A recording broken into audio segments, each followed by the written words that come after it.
అందరికీ నమస్తే అండి. వెల్కమ్ టు అభిరుచి వంటలు. అందరికీ సంక్రాంతి శుభాకాంక్షలండి.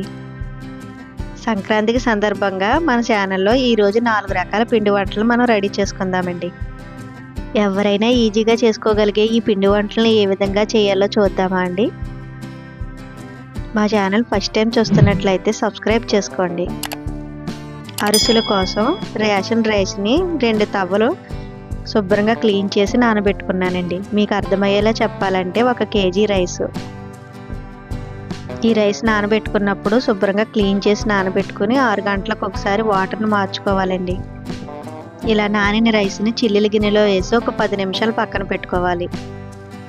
రైస్ ఇంకా బాగా తడిగా ఉంటే ఒక క్లాత్ పైన ఒక 10 నిమిషాలు ఆరబెట్టుకోవాలండి.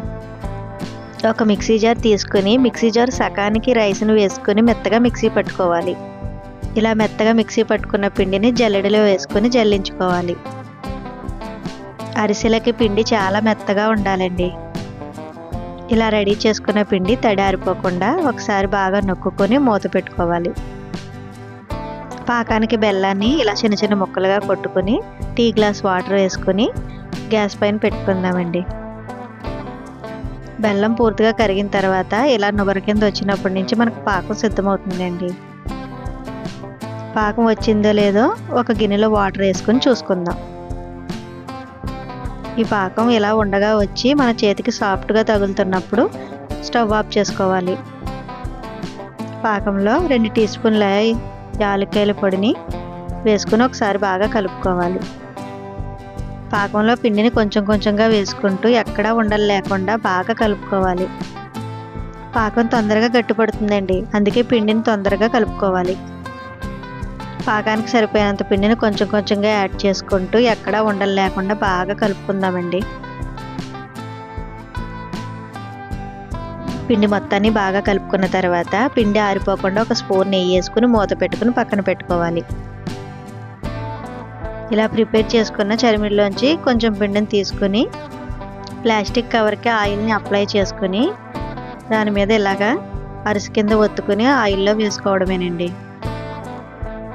నేనైతే ఇప్పుడు నువ్వుపప్పు అరిసెలను ప్రిపేర్ చేస్తున్నాను. ఒక ప్లేట్లో 3 స్పూన్ల నువ్వులను తీసుకుని అందులో 1 స్పూన్ పెరుగు వేసి బాగా కలుపుకోవాలి. పిండి ముద్దను తీసుకుని నువ్వులను బాగా అప్లై చేసుకుని అరిసె కింద ఒత్తుకుని వేడిగా ఉన్న ఆయిల్లో వేసుకుంటామేనండి.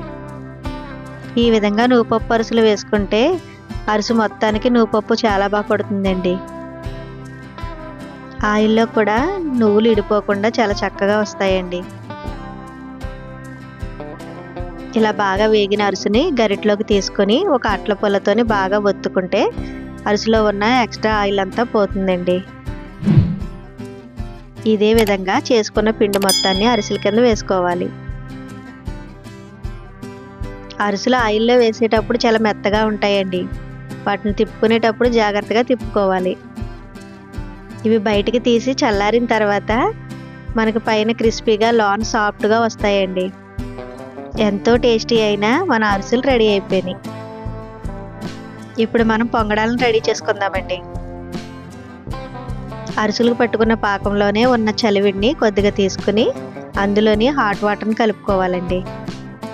వేసుకున్న వాటర్లో పిండి మొత్తం బాగా కలిసేలాగా ఎక్కడ ఉండలు లేకుండా చాలా సాఫ్ట్గా పిండిని కలుపుకోవాలండి. వీడియోలో చూపించిన విధంగా పిండిని ఇలా సాఫ్ట్గా కలుపుకున్న తర్వాత టీ గ్లాసులో సగానికి వాటర్లోని 1/2 టీ స్పూన్ వంట సోడాని కలుపుకొని పిండిలో యాడ్ చేసుకోవాలి. ఈ పిండి మరీ పలచగాను మరీ తిక్కుగాను ఉండకూడదండి. ఆయిల్ బాగా హీట్ అయిన తర్వాత ఒక గరిటెడు పిండిని వేసుకోవాలి. ఆయిల్లో పిండిని ఒక దిక్కునే వేసుకోవాలండి. పొంగడం ఒకవైపు వేగిన తర్వాత రెండో వైపు కూడా తిప్పుకొని వేయించుకోవాలి. 2 వైపులా వేగిన పొంగడాన్ని ఒక ప్లేట్లోకి తీసుకోవాలి. ఇదే విధంగా కలుపుకున్న పిండి మొత్తాన్ని ఇలా పొంగడాల కింద వేసుకోవాలి. పొంగడాల కోసం ప్రత్యేక పాకం పట్టకుండా ఇలా అరిసెలు వేసినప్పుడు కొద్దిగా పిండితో ఇలా ట్రై చేసి చూడండి, చాలా టేస్టీగా ఉంటాయి. ఎంతో టేస్టీ అయిన మన పొంగడాలు రెడీ అయిపోయినాయండి. ఇప్పుడు జంతికలు ప్రిపేర్ చేసుకుందాం. ఒక గిన్నెలో ఒక స్టైరర్ని పెట్టుకుని 3 కప్పుల పిండిని వేసుకుందామండి. ఇలా వేసుకున్న పిండిని జల్లించి తీసుకుందాం. ఈ వరిపిండిని నేను స్టోర్లో తీసుకున్నదేనండి. మేము ఎప్పుడు జంతికలు చేసినా ఇలా వరిపిండితోనే ప్రిపేర్ చేసుకుంటామండి. ఒక మిక్సీ జార్లో 1 టీ స్పూన్ జీలకర్రని 4-5 పచ్చిమిర్చిని వేసి మెత్తగా పేస్ట్ చేసుకోవాలి. జల్లించుకున్న వరిపిండిలో రుచికి సరిపడా సాల్ట్ని వేసుకుందామండి.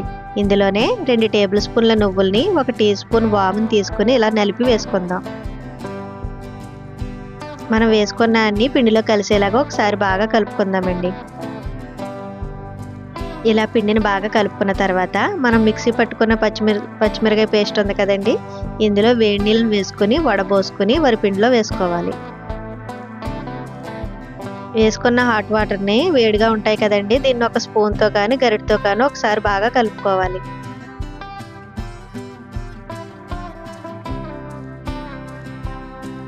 పిండిలోని కొంచెం కొంచెంగా హాట్ వాటర్ని యాడ్ చేసుకుంటూ చపాతీ పిండి ముద్దలా కలుపుకోవాలండి. పిండిలో వాము నువ్వులు వేయడం వల్ల జంతికలు చాలా కమ్మగా అనిపిస్తాయండి. పిండి ముద్దను కలిపేటప్పుడు జాగ్రత్తగా చూసుకుని కలుపుకోవాలండి. వాటర్ కానీ ఎక్కువైతే మనకి జంతికలు ఆయిల్ పీలుస్తాయి. వీడియోలో చూపించిన విధంగా పిండి ముద్దను ఎలా కలుపుకోవాలి. జంతికలు వేసే ముందుగా జంతికలు రేఖకి ముందుగా ఆయిల్ని అప్లై చేసుకుందామండి. ఇదే విధంగా జంతికలు గొట్టాను కూడా ఆయిల్ని అప్లై చేసుకుందామండి. ఆయిల్ని అప్లై చేసుకున్న జంతికలు గొట్టంలోని పిండి ముద్దను పెట్టుకోవాలి. జంతికలు వేయడానికి మనకు పిండి సిద్ధమైపోయిందండి. ఇప్పుడు డీప్ ఫ్రై చేసుకోవడానికి ఆయిల్ని సిద్ధం చేసుకుందాం. ఆయిల్ హీట్ అయిన తర్వాత మీకు నచ్చిన సైజులో జంతికలను వేసుకోవచ్చండి. ఇవి వరిపిండి జంతికలు కదండి, వరిపిండిలో ఎక్కువగా జిగురు ఉండదు, అందుకే మీకు జంతికలు రౌండ్గా అయితే రావండి. శనగపిండి మినపప్పు జంతికల కన్నా ఈ వరిపిండి జంతికలు కరకరలాడుతూ ఉంటాయండి. ఇవి తొందరగా మెత్తబడవు కూడా. ఆయిల్లోని బబుల్స్ పూర్తిగా తగ్గిపోతే మనకు జంతికలు వేగినట్టేనండి. జంతికి 2 వైపులా బాగా కలర్ వచ్చేంత వరకు వేయించుకొని వీటిని ఒక ప్లేట్లోకి తీసుకోవాలి.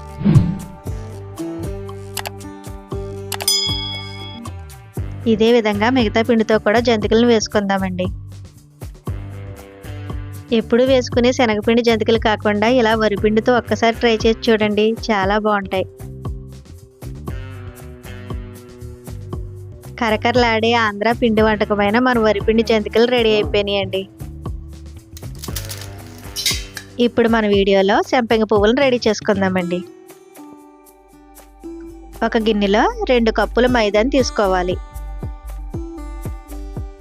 తీసుకున్న పిండిలో రుచికి సరిపడా సాల్ట్ను వేసుకుని ఒకసారి కలుపుకుందామండి. ఇలా కలుపుకున్న పిండిలో ఆయిల్ని హీట్ చేసుకుని వేసుకోవాలి. ఇలా ఆయిల్ని హీట్ చేసుకుని వేసుకోవడం వల్ల మనకి సంపెంగ పువ్వులు క్రిస్పీగా వస్తాయండి. వేసుకున్న ఆయిల్ వేడిగా ఉంటుంది కదండి, దీన్ని స్పూన్తో కానీ ఒక గరిటెతో కానీ కలుపుకోవాలి. వేడి తగ్గిన తర్వాత చేతితో పిండిని బాగా కలుపుకొని పిండిని నొక్కి చూసినప్పుడు ముద్ద అవుతుందో లేదో చూసుకోవాలండి. ఇప్పుడు పిండిలో కొంచెం కొంచెంగా వాటర్ని యాడ్ చేస్తూ సాఫ్ట్గా చపాతీ పిండి ముద్దలా కలుపుకోవాలండి.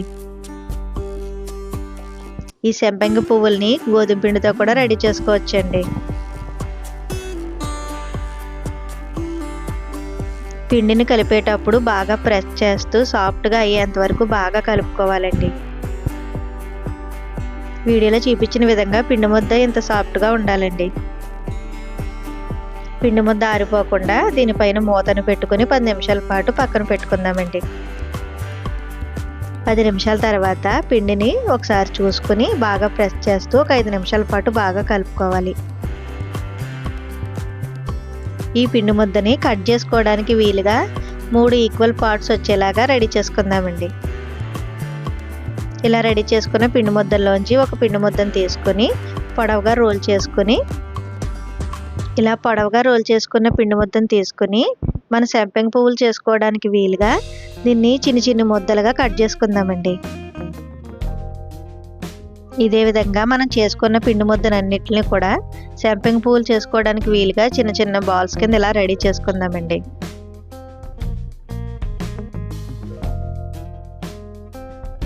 సంపెంగ పువ్వులు చేయడానికి మనం రెడీ చేసుకునే చిన్న పిండి ముద్దల్లోంచి ఒక పిండి ముద్దను తీసుకుందామండి. ఇలా తీసుకున్న పిండి ముద్దని వీలైనంత పలచగా రోల్ చేసుకోవాలి. మనం రోల్ చేసేటప్పుడు పిండి ముద్ద మనకి రౌండ్గా రాకూడదండి, పొడవుగా వచ్చేటట్టు చూసుకోవాలి. ఇలా రోల్ చేసుకున్న చపాతీకి పైన కింద కొంత ప్లేస్ను వదిలేసి ఒక చాకుని తీసుకుని ఇలా పొడవుగా కట్ చేసుకోవాలండి. ఇలా కట్ చేసుకున్న చపాతీ పైన కొద్దిగా పిండిని పైన అప్లై చేసుకోవాలి. ఇలా పైన పిండిని అప్లై చేయడం వల్ల మనం రెడీ చేసుకున్న తొనలు అతుక్కోకుండా ఉంటాయండి. వీడియోలో చూపించిన విధంగా మనం కట్ చేసుకున్న చపాతీని ఒకదానిపైన ఒకటి పడేటట్టుగా రోల్ చేసుకుని చివర్ల అంచుల్ని గట్టిగా ప్రెస్ చేస్తే సరిపోతుందండి. ఈ పనస్తాలను ఇలా నొక్కినప్పుడు మనకి చివర్ల భాగాలు పెద్దగా అనిపించినా వాటిని చివర్లను కొద్దిగా కట్ చేసి కూడా తీసుకోవచ్చు. ఇదే విధంగా మనం చేసుకున్న పిండి ముద్దలన్నిటినీ ఇలా సంపెంగ పువ్వుల కింద రెడీ చేసుకుందామండి. ఇలా రెడీ చేసుకున్న సంపెంగ పువ్వులన్నిటినీ ఒక ప్లేట్లోకి తీసుకుందామండి. ఇలా రెడీ చేసుకున్న సంపెంగ పువ్వులు వేయించే ముందుగా మనం పాకాన్ని రెడీ చేసుకుందామండి.